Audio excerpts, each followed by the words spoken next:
சடையும் நீழ்முடியும் ஒள்மழுவும் சக்கரமும் சூழறவும் பொன்னானும் தோன்றுமால் சூழும் திரண்டருவிபாயும் திருமலை மேல் எந்தைக்கு இரண்டுருவும் ஒன்றாய் இசைந்து. திருமலை தெய்வம் ஸ்கந்தன். ஏனென்றால் சுவாமி புஷ்கரணி கரையில் சுவாமி என்று அழைக்கப்படக்கூடியதான குமரக்கடவுள் தவம் செய்தார். அப்படி அவர் தவம் செய்து சித்தி பெற்றதினாலே அந்த க்ஷேத்திரத்திற்கு, அந்த புஷ்கரணிக்கு சுவாமி புஷ்கரணி என்னும் பெயர் உண்டாயிற்று. உண்மையில் வைஷ்ணவர்கள் சொல்லும்படியாக இந்த இடத்தில் விஷ்ணுவே பரதெய்வம் என்று ஒப்புக்கொள்வதற்கு எந்தவிதமான சான்றுகளும் இல்லை. சுவாமி என்பது ஸ்கந்தனை மட்டுமே தனிப்பட்ட முறையில் குறிக்கக்கூடியதான ஒரு வார்த்தையாக இருப்பதினாலே குமரசுவாமி தான் இந்த இடத்தில் கடவுளாக இருக்கிறார் என்பதை ஒரு சிலர் ஆக்ஷேபம் செய்தார்கள். அவர்கள் அதனை துளியும் ஒப்புக்கொள்ளாமல், எம்பெருமானுடைய பரதத்துவத்தை ஒப்புக்கொள்ளாமல் அவர்கள் அந்த இடத்தில் ஆக்ஷேபம் செய்தார்கள். சுவாமி ராமானுஜனிடத்தில் இந்த விஷயம் தெரிவிக்கப்பட்டது. அரசனும் ராமானுஜரிடத்தில் பேசினான். சுவாமி, பிரமாணங்கள் இரண்டு புறமும் பலமாக இருக்கின்றன.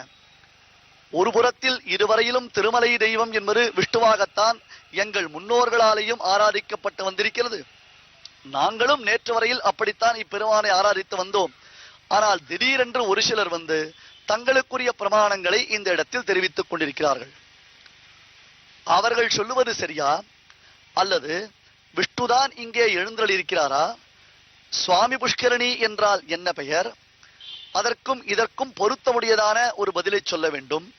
ஏனென்றால் விவாதம் செய்பவர்கள் அவ்வளவு சுலபத்தில் நம்முடைய சமாதானத்தை ஏற்றுக்கொள்ள மாட்டார்கள். ஆகையினாலே அவர்களுக்கு நாம் தெளிவாக சொல்ல வேண்டாமா என்று ராமானுஜரிடத்தில் கேட்டான்.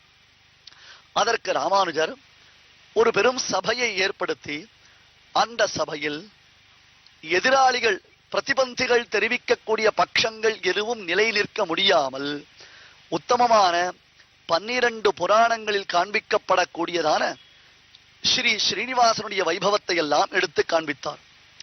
ஏனென்றால் நாம் எதையும் நம்முடைய நாவன்மையினாலே சாதிப்பதற்கு வல்லமை பெற்றவர்களாக இருந்தால் கூட பிரமாணங்கள் எதை காண்பிக்கின்றன, அந்த பிரமாணங்கள் போன வழியில் செல்வதுதான் உத்தம கல்பம். சுவாமி தேசிகன் அடிக்கடி சாதிப்பது உண்டு.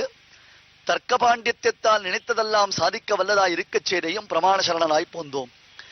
இருப்பதை இல்லை என்று சொல்ல முடியும், இல்லாததை இருக்கிறது என்று சொல்ல முடியும்.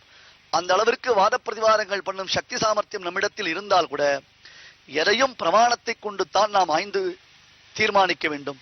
ஆகையால் 1 இல்லை, 2 இல்லை, 3 இல்லை, 12 பிரமாணங்கள் இந்த வெங்கடாச்சல மகாத்மியத்தை வர்ணிக்கின்றன. அவை அனைத்தும் சாத்விக புராணங்கள். அவற்றில் பிரதிபாதிக்கப்பட்டிருக்கக்கூடியதான தேவதா விசேஷம் என்னது என்றால் இந்த ஸ்ரீனிவாசன் மட்டும்தான். அதைத்தான் அடிக்கடி சொல்லக்கூடிய ஒரு புராண ஸ்லோகம். மாயாவி பரமானந்தம் தெக்த்வா வைகுண்டமுத்தமம் சுவாமி புஷ்கரணி தீரே ரமயா சகமோததே. இந்த ரமா சப்தம் பிராட்டியை தவிர்த்து வேறு யாருக்கு பொருந்தும்? ரமா, எவனொருவன் சிவப்பதியோ அவனே ஜெகத்பதி. ரமா என்றால் மகாலட்சுமி தாயாருக்கு திருநாமம். இந்திரா, லோகமாதா, மா, க்ஷீரோததனயா, ரமா, பார்கவி, லோகஜனனி, க்ஷீரசாகர கன்யகா என்று பிராட்டிக்கு பலவிதமான திருநாமங்கள் உண்டு. அதில் ஒரு திருநாமம் ரமா. ரமயா சகமோததே, அகலகில்லேன் இறையும் என்று அலர்மேல் மங்கை உரை மார்பன். அதனாலன்றோ இப்பெருமானுக்கு ஸ்ரீனிவாசன் என்பதாக பெயர். ஸ்ரீனிவாசன் என்றால் அந்த பிராட்டி நித்யஸ்ரீ நித்தியமங்கலமாக எவனுடைய திருமார்பில் வசிக்கின்றாளோ அவளுக்குத்தான் ஸ்ரீனிவாசன் என்பதாக பெயர். திருவில்லாத்தேவர் தேரேன்மின், அந்த பிராட்டி சம்பந்தம் இல்லாதவனுக்கு ஜெகத்பதித்துவ சித்தியானது ஏற்படாது. சுவாமி என்பதாக உபசார வழக்கு இருக்கலாம். தஸ்ய பூஜ்ய பதார்த்தோக்திஹி பரிபாஷா சமன்விதா சப்தோயம் நோபசாரேன அந்யத்ர ஹ்யுபசாரதா என்பதாக ஒரு வாக்கியம். நம்முடைய ஸ்ரீவைஷ்ணவ சம்பிரதாயத்தில் நம்முடைய பூர்வாச்சாரியர்கள் அடிக்கடி இந்த வாக்கியத்தை எடுத்து உதாரணமாக்கி காண்பிப்பார்கள். அதாவது உலகில் ஒருவனை பார்த்து பகவான் என்று நாம் சொல்லுகிறோம். நாம் அப்படி அவரை பகவான் என்று அழைப்பதற்கு யாரு காரணம் என்றால், அவரால் நமக்கு ஏதோ காரியம் நடைபெற வேண்டியிருக்கிறது. நமக்கு காசு பணத்தை கொடுப்பவர் அல்லது நமக்கு உதவி செய்பவர் அதனால் அவரை கொண்டாடுவதற்காக நாம் பகவான் என்று அவரை ஸ்தோத்திரம் செய்கிறோம். உண்மையில் பகவான் என்றால் என்ன பொருள்? அந்த பகவான் என்னும் சப்தம் அவரிடத்தில் பொருத்தமுடையதா இருக்குமோ? இருக்காரே.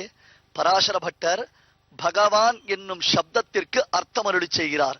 ஞானம், சக்தி, பலம், ஐஸ்வர்யம், வீரியம், தேஜஸ், இந்த 6 குணங்களும் யாரிடத்தில் நிரம்பி இருக்கிறதோ அவனுக்கு மட்டும்தான் பகவான் என்பதாக பெயர். மற்றவர்களை எல்லாம் நாம் பகவான் பகவான் என்று அழைப்பது வெறும் உபசார வழக்கு.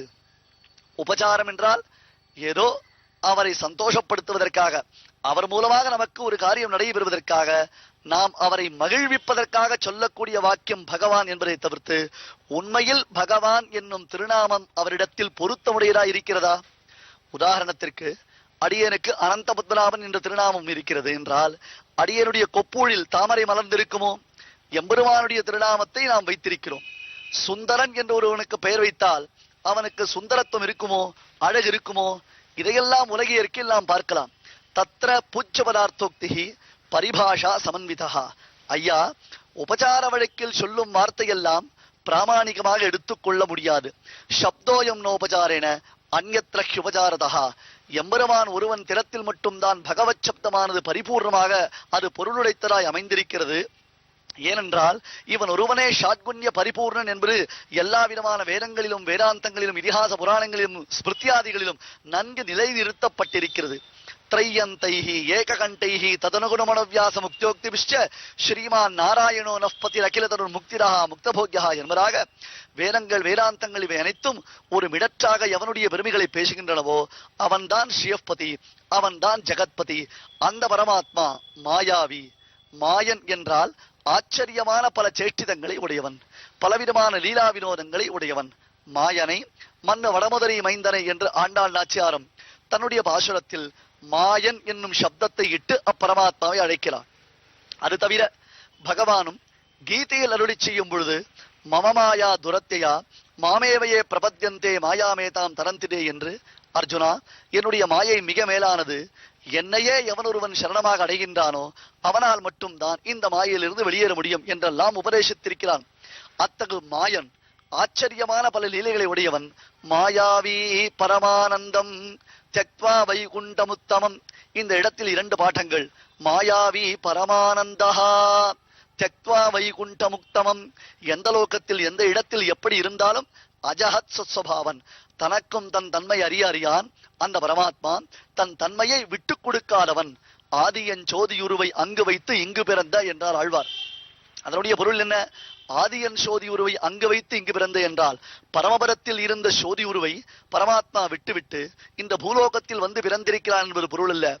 பரமபதத்தில் அவனுடைய சோதி உருவு எப்படி இருக்குமோ அதற்கு எள்ளளவும் குறையாமல் அப்படியே அங்கு வைத்தபடியே இங்கு பிறந்திருக்க கூடியவன்.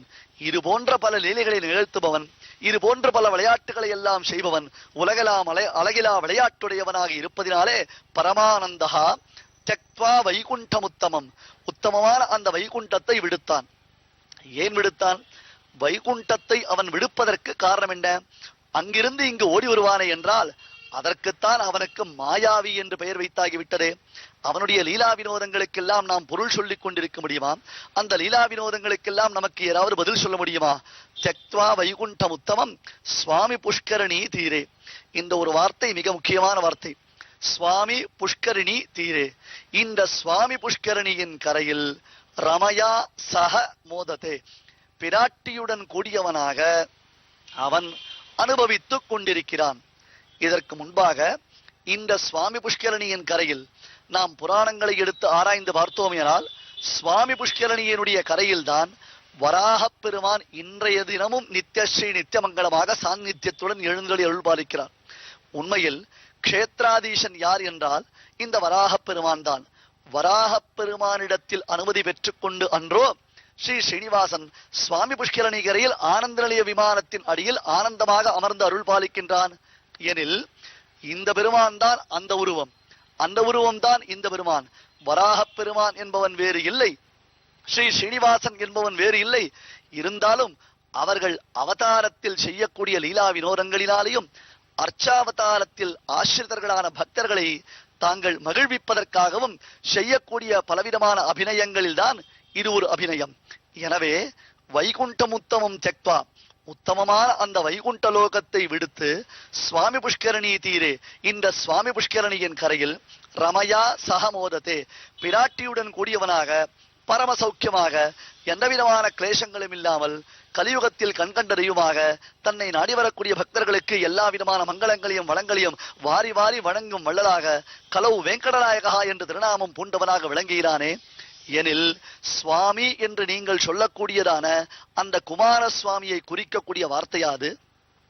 அப்படி குமாரசுவாமியை குறித்தது என்றால் கீழே சொன்னபடி பகவத் சப்தத்தை போன்று, எப்படி பகவான் என்னும் சப்தமானது எல்லோருக்கும் உபசார வழக்கில் ஏதோ அவரை அழைக்க வேண்டும் என்னும் நோக்கத்தில் நம்மால் அது சொல்லப்படுகிறதோ, அது போன்றுதான் நீங்கள் சொல்லக்கூடிய சுவாமி என்னும் பெயர் குமாரசுவாமிக்கு உபசார வழக்கில் தான் வைத்திருக்கப்பட்டிருக்கிறது. அதிலும் அந்த குமரக்கடவுளுக்கு ஸ்கந்தன் என்பதாகத்தானே பெயர், குமரன் என்பதாகத்தானே பெயர். அப்படி இருக்கும் பொழுது அவன் வந்து தீர்த்தாமாடினதினாலே இந்த புஷ்கரணி சுவாமி புஷ்கரணி ஆயிற்று. இதன் கரையில் அவர் தவம் செய்ததினாலே அவர்தான் இங்கு இருக்கக்கூடிய தெய்வம். இங்கே மகாவிஷ்ணு இல்லை என்று நீங்கள் சொல்லுவது சரியாக பொருந்தாது என்பதாக சுவாமி ராமானுஜர் பல பிரமாணங்களை காட்டி வருகிறார். மேலும் பிரமாணங்கள் அதிகம் உள்ளன, அவற்றையும் நாம் தொடர்ந்து பார்க்கலாம்.